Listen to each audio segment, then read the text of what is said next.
Elasticity of supply हमें एक producer के नज़रिए से सोच के पढ़ना है। जैसे हमने इलास्टिसिटी ऑफ डिमांड एक कंज्यूमर के नज़रिए से सोचा था।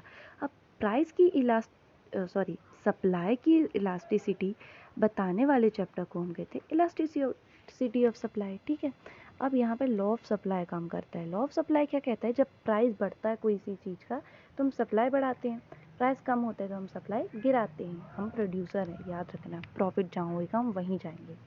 तो दो मेथड आते हैं इसको चेक करने के लिए, एक तो परसेंटेज मेथड, एक तो प्रोपोर्शनेट मेथड। लेकिन जैसे इलास्टिसिटी ऑफ डिमांड में माइनस का साइन ये इंडिकेट करता है कि दोनों क्या, प्राइस और डिमांड में क्या है, इन्वर्स रिलेशनशिप है।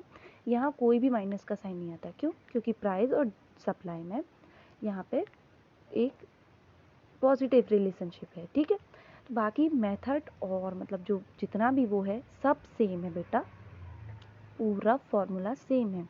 तो एक बात देख लेना बेटा, परसेंटेज चेंज वाले मेथड में क्यू कैसे निकालते हैं, delta Q by Q into 100। P कैसे निकालते हैं, delta P by P into 100।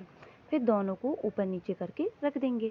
बेटा एक लॉजिक लगाना पड़ेगा, जब हमारा प्राइस बढ़ेगा तो सप्लाई भी बढ़ेगी, प्राइस कम होएगा तो सप्लाई भी कम होएगी। तो अगर क्वेश्चन में दिया है प्राइस बढ़ा है तो सप्लाई भी बढ़ाना, और अगर दिया है कि प्राइस कम हुआ है तो सप्लाई भी कम करना। तो ये आपको एक बार देखनी पड़ेगी ये बातें। ठीक है, अब एक क्वेश्चन, अब देखो, ओल्ड प्राइस को हम पी कहते हैं, न्यू प्राइस को P1 कहते हैं। अब P1 माइनस P0 मतलब या फिर माइनस P कितना होता है हमारा, डेल्टा P होता है। ठीक है, बाकी सेम है। देखो ये क्वेश्चन आपकी सहूलियत के लिए दिया है, इसके बाद वाला क्वेश्चन आपकी सहूलियत के लिए दिया है, एक बार अच्छे से पढ़ लो। बस ज़्यादा बड़ा चैप्टर नहीं है, डिमांड से बहुत ही सिमिलर चैप्टर है, बस डिमांड में माइनस साइन था, यहाँ माइनस साइन नहीं है। तरह डिमांड में प्राइस बढ़ने में हमारी डिमांड कम होती थी और प्राइस गिरने में हमारी डिमांड बढ़ती थी, इस लॉजिक को हम लगाते थे।